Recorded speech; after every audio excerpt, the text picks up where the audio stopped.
Well, it is now 2021 and has been so now for 3 days, and so all of this is old news. Or is it?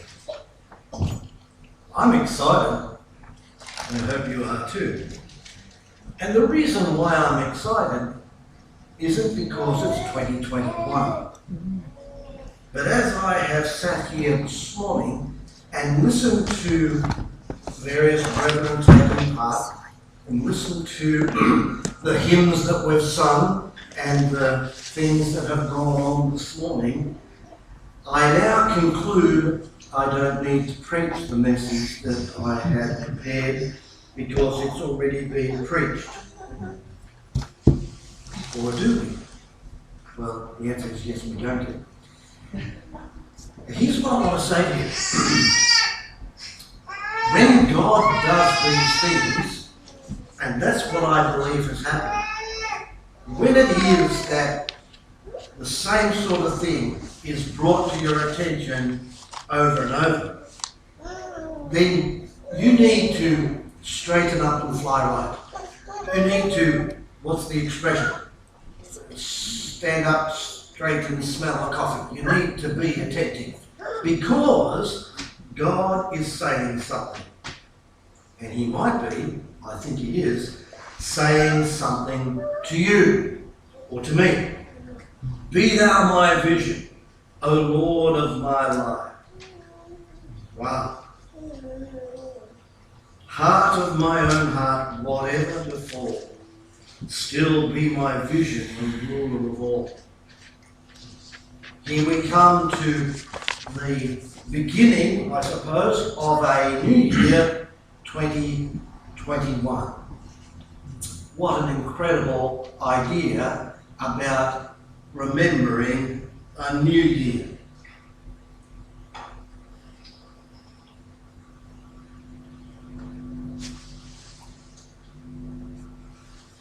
Thank you.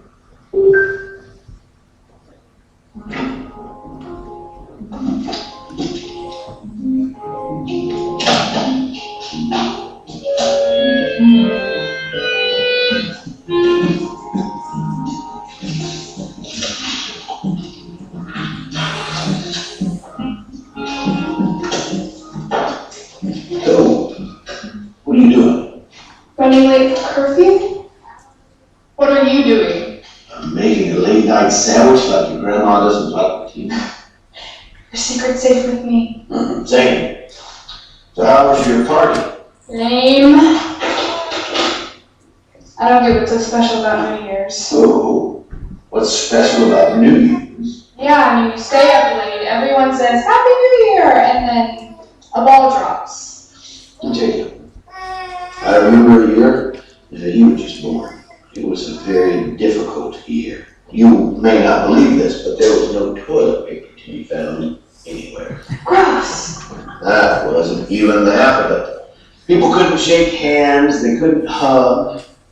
You didn't want to leave your house or you afraid you might get sick. And masks. Everyone was wearing masks everywhere. You couldn't tell if somebody was smiling or frowning. That sounds weird. You couldn't go visit with family. Not even at the holidays. Yeah. Then what happened? Well, that's the best part. And then God got us through it. Just like he always does. That's why I'm new. See, God says, behold, I'm doing a new thing. New, my dear, gives us a different perspective on things. Like on toilet paper, I guess. I mean, just because it's new doesn't mean it's gonna be good. You're right. You're right. That is why we hold on to the words of Jesus, who said, in this world you will have troubles. But be of good cheer. I overcome the world. That is why we celebrate today. Hey, Grandpa. Happy New Year. Happy New Year. Do an ham and turkey.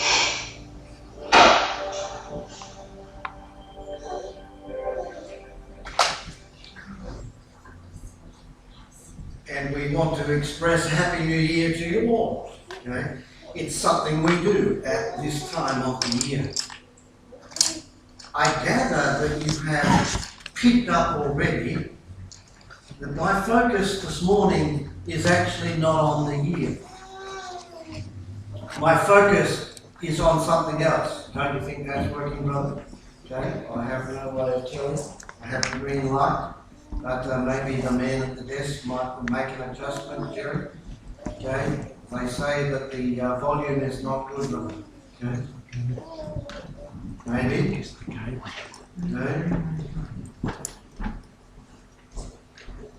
No.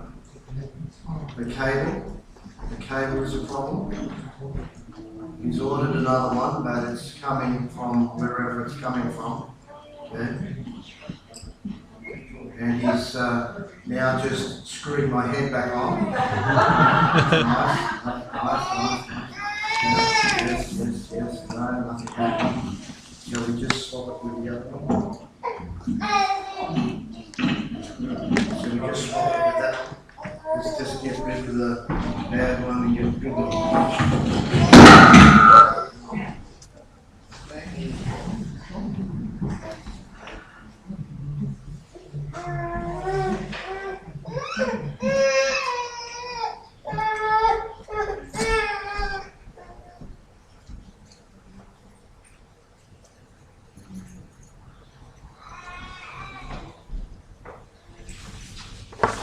cable almost. Is this cable or just battery connected? Is the problem. Ah. I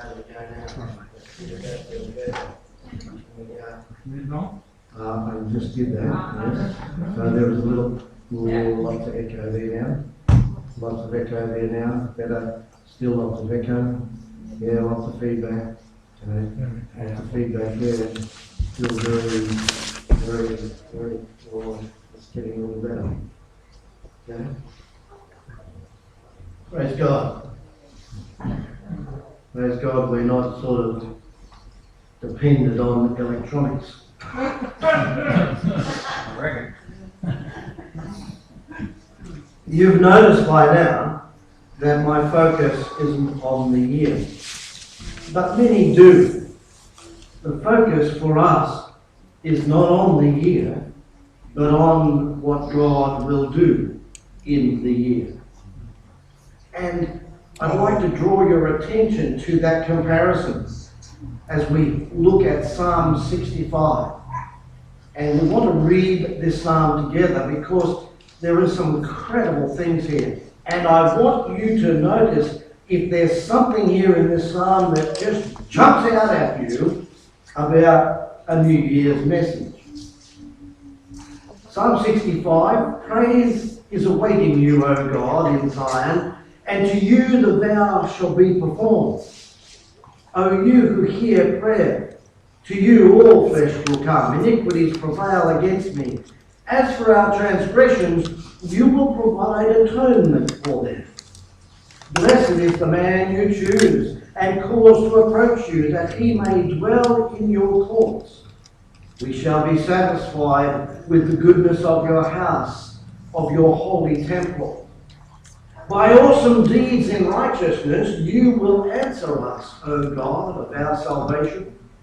You who are the confidence of all the ends of the earth and of the far-off seas, who establish the mountains by your strength, being clothed with power. You who still the noise of the seas, the noise of their waves, and the tumult of the peoples. They also who dwell in the farthest parts are afraid of your signs. You make the outgoings of the morning and the evening rejoice. You visit the earth and water it. You greatly enrich it. The river of God is full of water. You provide their grain, for so you have prepared it. You water its ridges abundantly. You settle its furrows.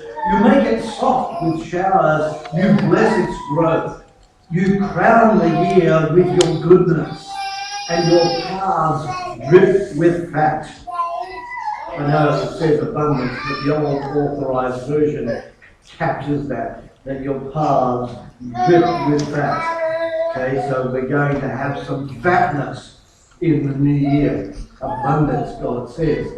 They drop on the pastures of the wilderness, and the little hills rejoice on every side. The pastures are clothed with flocks. The valleys also are covered with grain. They shout for joy. They also sing.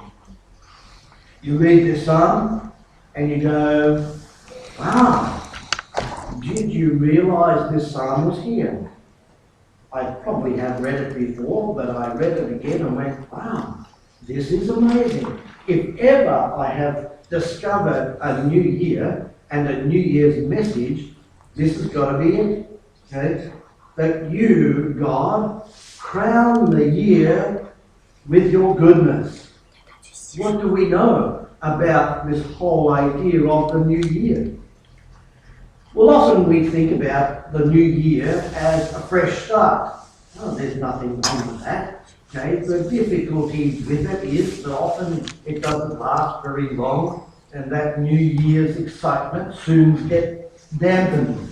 And in fact, this year, all of the New Year's celebrations around the world have been significantly dampened, shall we say, or cancelled, by the threat of this COVID virus and the impact that it's having in our life and in our lifestyle.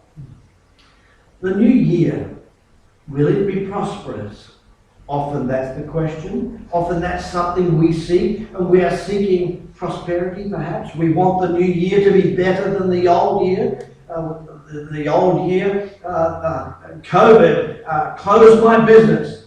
Praise God, 2020 is gone, so therefore 2021 will be new and different, and I'll open my business again and make a profit. Yeah, right. You see, beloved, you and I know this. COVID-19 is a virus, and it actually doesn't read the calendar. Is it going to be any different? And the answer is no. Not until there's a vaccine, not until there's a cure, not until we have a way in which to either destroy or control, I'm thinking, this man-made problem. Okay? What an incredible thing it is. Will the year be prosperous?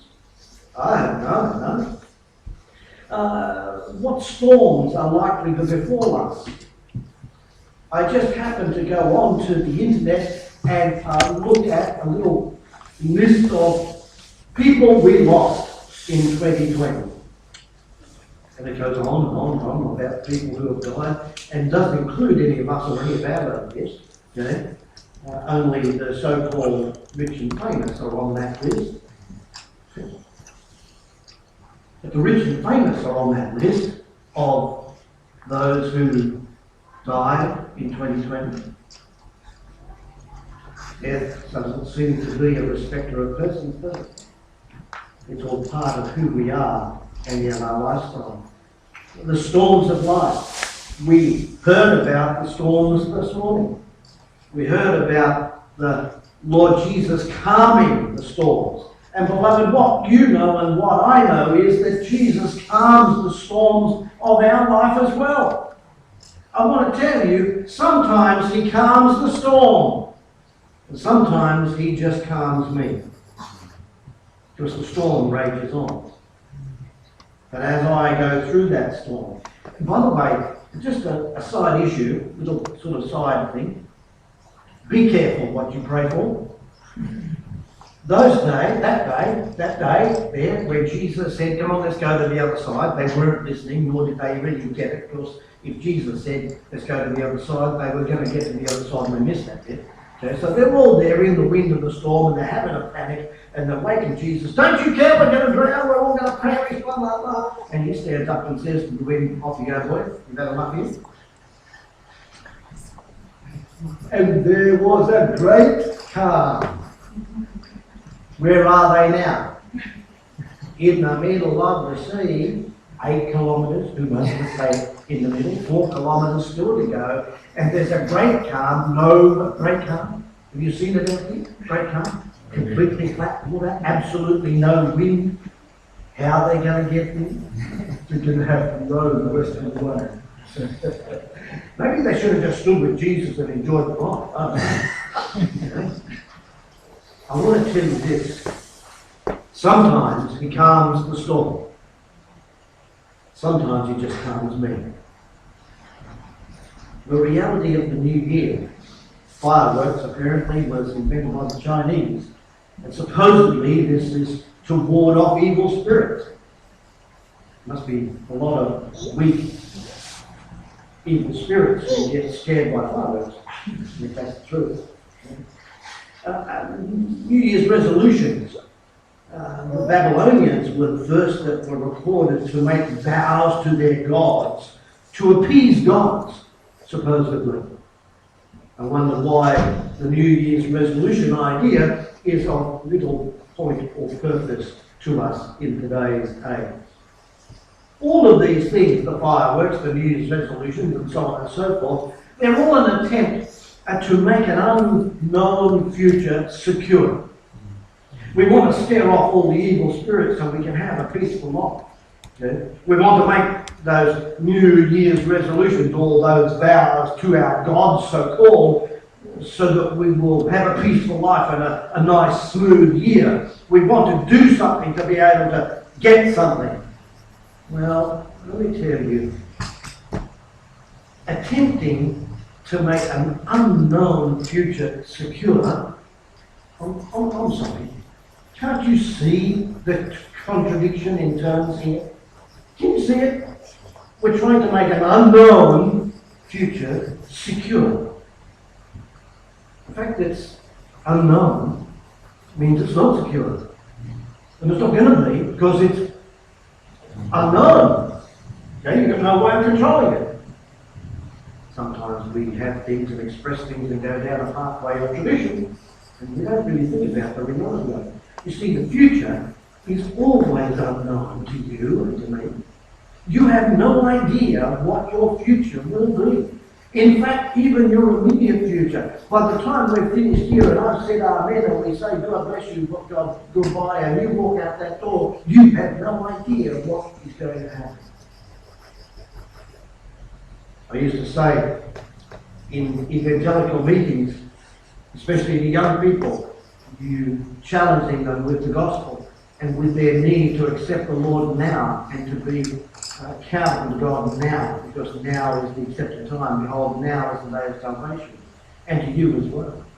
You can walk out this door and you can be run over by a bus. You have no idea. My daughter said to me, Dad, that's just stupid. Nobody ever goes out of a building and gets run over by a bus. It's just a stupid thing to say. And it was around about 2001 when she said this. And I said to her, okay, I'll make it more sensible. You could leave this building and go and climb a great big tower in the city and an aeroplane would smash into it. Oh, the bus isn't such a silly thing anymore, is it? Okay? You see the risk.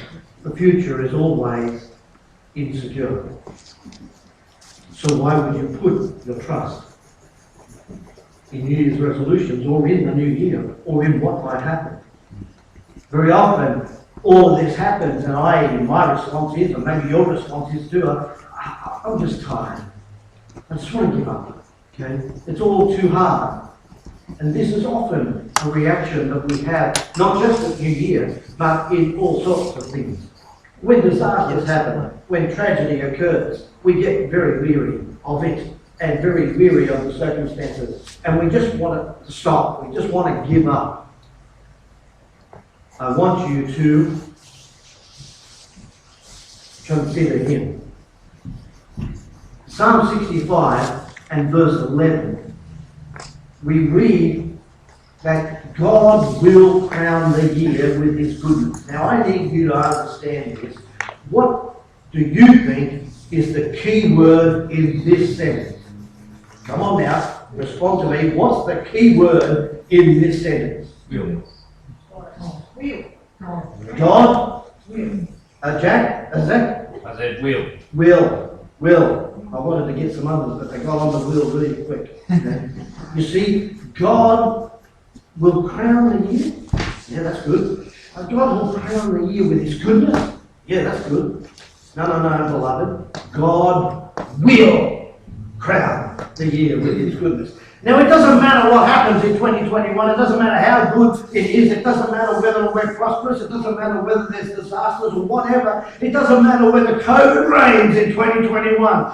Here's what we know. God will crown the year with His goodness. Are you excited now? I tell you, it's a time to rejoice. The sun will shine because God will crown the year with His goodness. When the sun shines, you can know this is the goodness of God. God has put it in place. He's created this way for it to be exactly the way. He has created us of one blood to live on the earth. By the way, that means there's nobody on Jupiter or Mars, okay, as far as I'm concerned. He created man to live on the earth. Not only will the sun rise, but the moon is going to shine. Well, if I got that thing wrong, right. The sun will shine and the moon will rise, okay? And lesser light will still govern the night. Now, on a full moon night, when you go outside when it's dark and the moon is shining, how glorious is that? God will crown the year with His goodness. Day will follow night. How often have you seen that stop? Never. Okay? What we know is the rain will fall. What an incredible thing it is. I plant grass and all nice and it rains. Saves me from watering it. And then the sun comes out and it gets warm and the grass grows and I mow it and it rains. And the sun comes out and the grass grows and I mow it. And I'm rejoicing because the grass is growing. At least now. As time goes on, I'm going to keep mowing it. Although my wife loves mowing. Hallelujah. The rain will fall, beloved. The crops are going to grow. You're still going to have strawberries in their season. You'll end up with broccoli. I just have to now admit, broccoli. Final crown of you. Okay. The crops will grow. The animals will breed. Did you read there in Psalm 65 about the hills being covered with animals, with the sheep, with the little animals? I tell you, what an amazing thing it is. The rivers are full. I want to tell you this. In 2021, the Derwent River will flow. Ain't going to stop. Lots of water. The rivers are full. The sea still is going to stop at the shore. Do you like that? Okay? I tell you. And here, there's something bigger. There's something greater. There's something more significant. God will still forgive sin. Psalm 86 tells me that God is ready to forgive our sin. 1 John 1:9 says, if we confess our sins, He is faithful and just to forgive us our sins and cleanse us from all unrighteousness. God, Malachi 3 verse 6, I am God, I change not.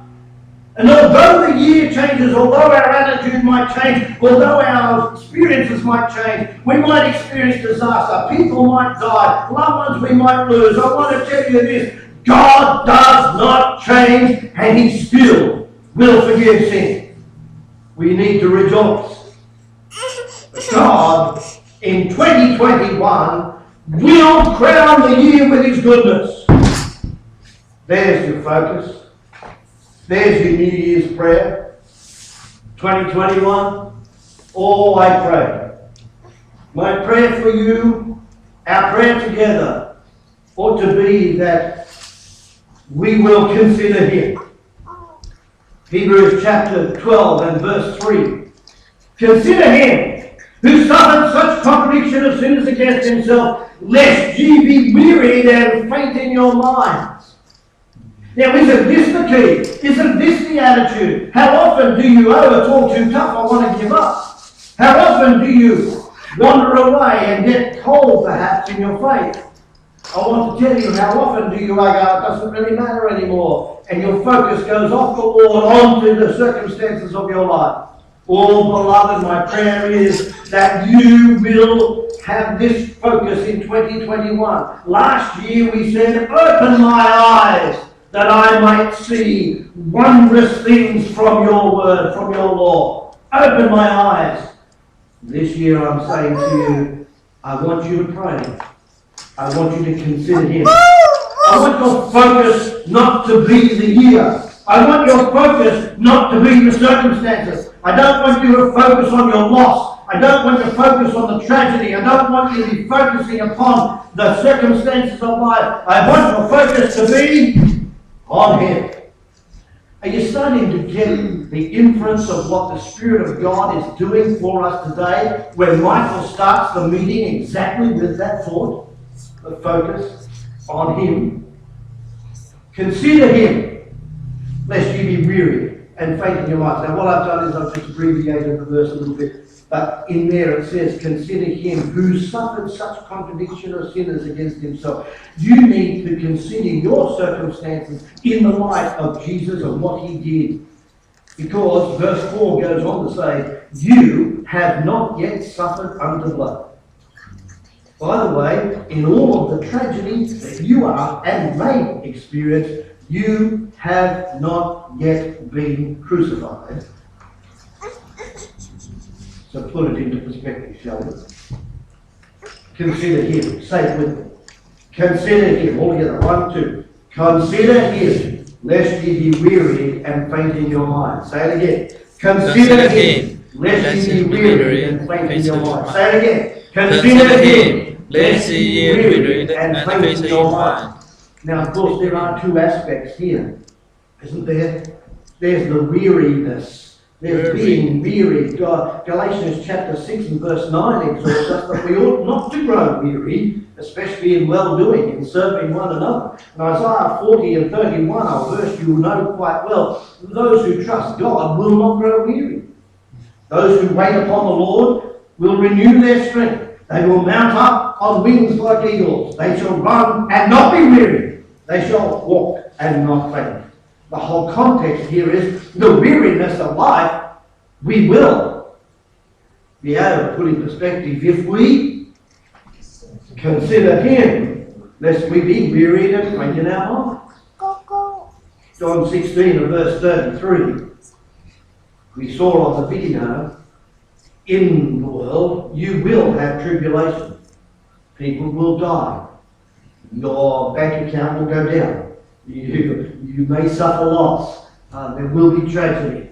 The world is in an incredible place at Smurfs. And look, are we likely to get a cold? Are we likely to have a COVID test? Is it possible that COVID could attack us? All of those things are possible. Yes, they are. But Jesus has overcome the world. So my focus today is not the world. My focus is not the year. My focus is not what will happen. My focus is consider him, lest you be weary and faint in your mind. Now the fainting in your mind, this is an important thing for us to consider. Another version says, lest you be wearied and discouraged and give up. All of life is a mind game. It's how you think. The Bible makes it plain also that the real issues of life are about the way you think. Colossians chapter 3 and verse 2 says that you should set your mind on things above, not on things on the earth. And guess what? It's about setting your mind. To set your mind means to make a cognitive effort to concentrate and focus on the things that are above. Okay? So it does require some personal energy. It does require you to do something. You have to do the setting part. setting your mind, deciding to deliberately think about the things of God rather than let the things of the world manipulate you and victimize you. 1 Peter 1 and verse 13 expresses this idea in these words: gird up the loins of your mind. Now, girding up your loins, for an old Roman sort of image, where the soldier, if you like, with his tunic, right? And he picks his tunic up and off he goes and runs flat out so his tunic doesn't get in the way and trip him up. Girding up your loins. Pick up your skirt, tuck it in your belt and run as fast as you can. Getting the image here. We'll go any further than that. Girding up the loins of your mind. Pick it up. Get ready to go. 1 Timothy chapter 1 verse 7, He has not given us the spirit of fear, but of love and power and of a sound mind. In other words, a correct way of thinking. We know that the way we think is the way we act. And I want you to think in 2021, I want you to think. I want you to think, beloved. I want you to think. I want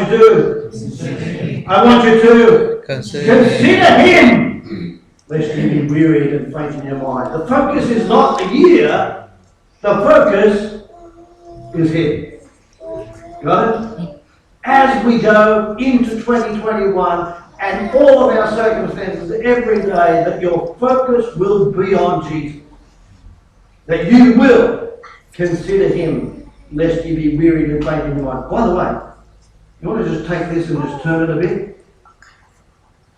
Consider Him, lest ye be wearied and faint in your mind. If you are being wearied and fainting in your minds, what aren't you doing? You're not focusing on Him, I believe. By the way, if it is you don't consider Him, if it is you don't keep the Lord number one in your mind and in your thinking, what will happen in 2021? And the answer is, you will be wearied and give up. That's what will happen.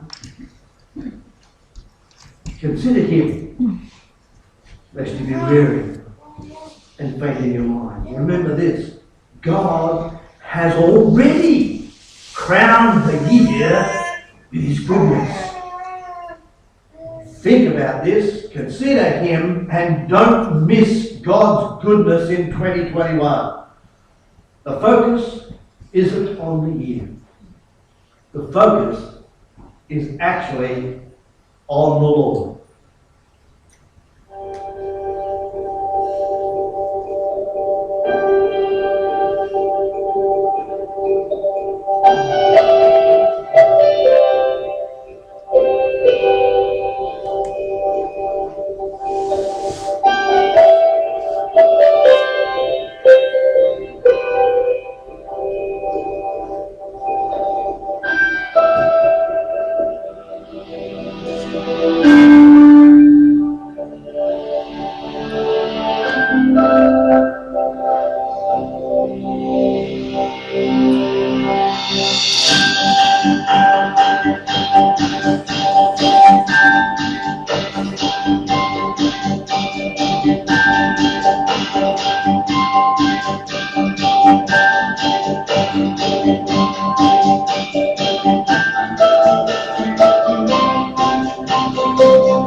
My prayer for 2021 is that you will consider him, lest you be weary and faint in your minds. Real peace, a real peaceful year, a peaceful internal way of living comes as a result of you putting Jesus first in your life. And in all of your life and all of your circumstances, that you will consider him who suffered such contradiction against sinners, such contradiction of sinners against himself, lest you be wearied and faint in your mind. For you have not yet suffered unto God. Put 2020 into that focus, and I believe you will have peace in this year as it unfolds.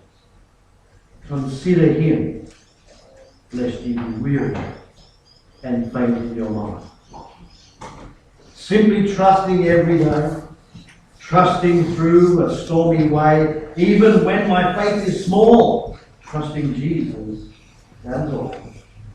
Brightly does his Spirit shine into this poor heart of mine. While he leads, I cannot fall. Trusting Jesus, that's all. Trusting him while life shall last. Trust him till the earth be past, till I hear the heavenly call. Trusting Jesus, that is all. Let's consider him, lest we be weary and faint in our minds. 499 is the hymn we will sing, Trusting Jesus, that is all. Thank you, ladies.